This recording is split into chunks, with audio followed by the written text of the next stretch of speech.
you start by defining participation? Participation is where everybody gets involved with an activity and start participating, doing activities, and everybody's one big group. And what does participation mean to you and to your family?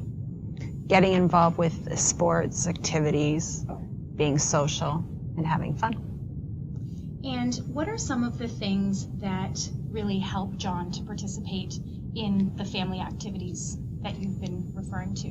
When we do activities as a family, we try and make sure that it's wheelchair accessible. Easy access for John to get in and out. And if it's not, it's a little difficult to do things. So when you're thinking about the accessibility, are you often planning ahead or calling ahead, or how do you find out that information in advance? Well, we're a big basketball family, so when we do a lot of basketball events, I usually call ahead to the gyms and find out if it's wheelchair accessible. And sometimes areas are not accessible, but they have elevators, so I go and I call and I make arrangements ahead of time that we will get into the building. And what about some of the things, so that would be something that makes it difficult Very for difficult, John to participate. Yeah. Are there other things other than physical accessibility that can make it more difficult for John to participate in activities? Safety issues is a big one.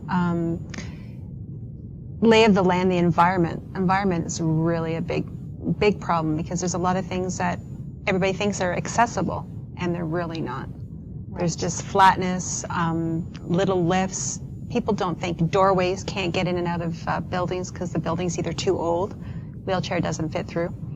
Right, so it sounds like even though a place may say they're accessible, maybe they're accessible for a certain group of users, but maybe not for all users. Could you give an example of that? You mentioned that safety issues can come into play as well with participation.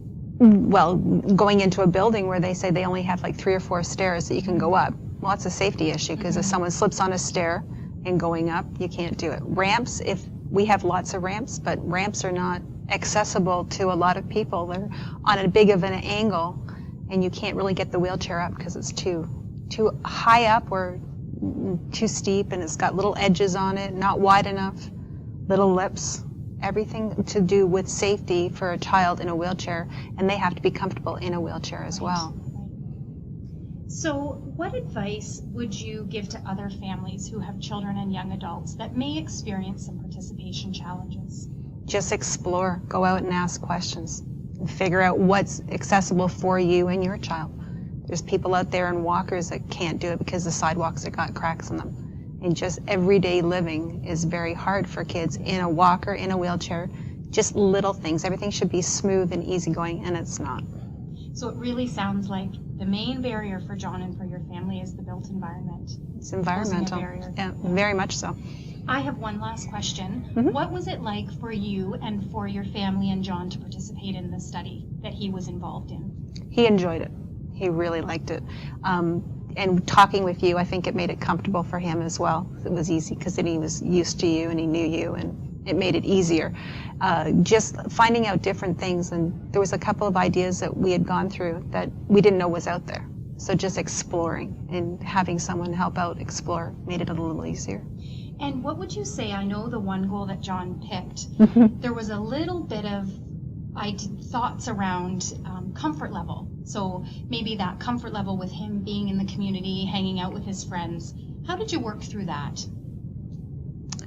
With John, we just said, you've got to try it once.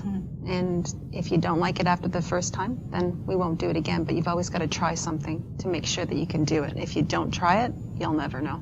Yeah. It's always try. Trial and error. So I wanted to tell you, Pam, it's been my pleasure working with you and your family on John's participation goals. Thank you. It's been fun. Yeah, it has been fun.